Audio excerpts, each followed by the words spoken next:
787 Test match wickets between them, Wasim and Waqar, the dynamic duo, the power and the pace of Pakistan cricket and of global cricket. Red ball, white ball, or used ball? What's first choice? Used ball. Used ball, okay. And then a bit of reverse swing. With this, with the different grip. Reverse with the old this ball. one. Yeah, exactly, but show me. Show me the grip. Mine was not more of a grip, mine was more of a drop of a wrist.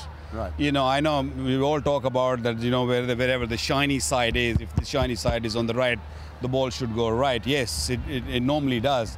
But with my action, when I used to sort of sling a little bit and drop my wrist a touch, it used not only it will swing, it will just sort of kind of dip right at the end. And that has made more life difficult. And only in, or could you get it going out as well? Out, you have to really try to. I used to try to keep the wrist nice and straight if I want to just. And it will never swing. For me, at least, it will never swing because it's coming from. So how did you around. Realize that the dip comes in if I bowl full with the pace? When did you realize After my it? retirement, actually, to be honest.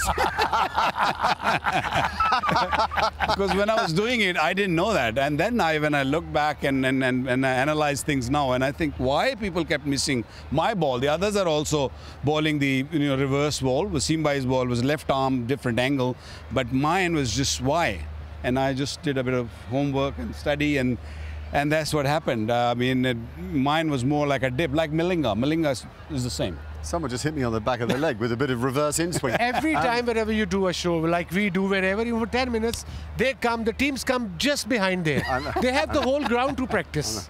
One job. I was hit in the head once by Ian Botham. I thought he was doing a dummy duck, but he wasn't. He wasn't. I didn't duck. Oh my God. Okay, so if you're bowling with a new ball, Yeah. you often wanted to pound the middle out of the pitch, start with a lot of bounces. Yeah, I mean, obviously with the new ball, the shiny is same on the either side. You just have to assume in your mind, okay, I'm shining the bird side where the bird is, the logo of Kookaburra. And then obviously the in right to bring the ball into the right hander, obviously my wrist used to lock a bit here. I used to run like this and just flick from here a bit. But you bowled a lot of bounces with the new ball. To tell As me, well. I remember Michael Atherton in a test match here. Yeah. You bowled him 6 in a row, the first over of the match. Yeah, I did. At times on a slow wickets as a bowler, you need to warm up a bit and run in and get your motivation going, because it's very difficult to motivate yourself on a low and slow track. But when you're young, you need some tricks. And one of my tricks was to, okay, nothing is happening on the pitch, just go bomb them. So when you were young, who did you learn from? I learned, as bowling, I learned from Mudassar Nazar and the great Imran Khan, no doubt. And of course, my first captain, Javed Miandad. He was also, as a batter, he used to give me some pointers, standing in slip position and mid-on or mid-off. The real surprising thing when he used to grip the ball is this thumb, which I had never been able to do it. I mean, he was used to hold Marshall that. did that. Yeah, I mean, it's just hard to do that, to just sort of control it. Most of the bowlers do with that kind of knuckle on the ball, and then Do you think that wrapping that thumb, what we're talking about is getting that thumb under there rather than like that. Do you think that gave you more control, more zip in the wrist? More zip, and I think I'll be able to, I would, at the time, I could be able to move my wrist more freely. There was no restrictions when my thumb was under the ball, and it came natural. I think what we'll do is start walking out, and we can ask the cameras to walk back gently, and we can keep talking, because there's so much to talk about. You've enjoyed T20 cricket, but you didn't have a chance to play it, really. I played 4 or 5 games for Hampshire the last season I played, but not really make a career from it. But I enjoyed it. How do you think the idea of developing a career based on 4-over spells would affect you in test match cricket? Absolutely. For me, it was the opposite in our era. The 90s was the opposite. Yeah. Test cricket was the ultimate. One day was out there to have fun. And now, I suppose, with third format, it's a different mindset for bowlers.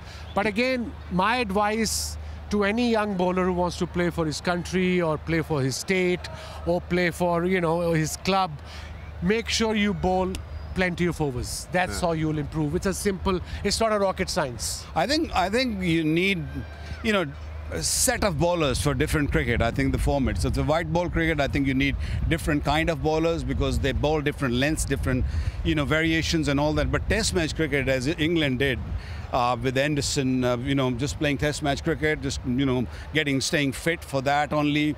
Purely Test match cricket, and he enjoyed his time out there. Because if you play to T20 format, and then you Yeah. your team or your country expect you to play test cricket, it is a bit difficult, am I right? Yeah, when you're on tour and there are test matches and T20 cricket, you can't prepare for both. You've got to be ready for one, and then you've got to have some other bowlers who should be playing the other format.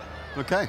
Boys, thank you. Thank you. I hope we can continue that at some stage later in the week or whatever. At least one of us came properly dressed. Back up to you in the commentary box.